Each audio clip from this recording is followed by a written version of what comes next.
Hello guys, dito na naman tayo magkakarga malapit sa pier ng Laon, France.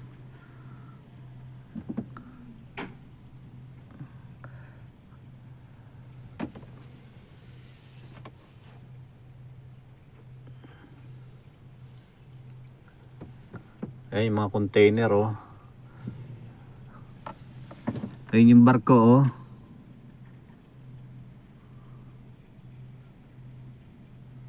Nasa gilid tayo ng dagat.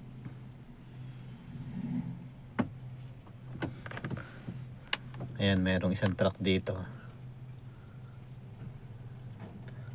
Diyan tayo magkakarga sa 24 hours pros.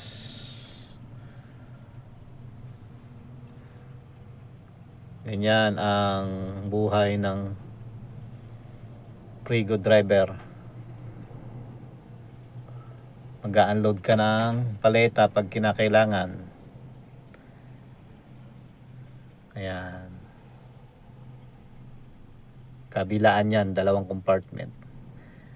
Okay guys, thank you for watching. Bukas pa tayo makakargahan. Bye bye.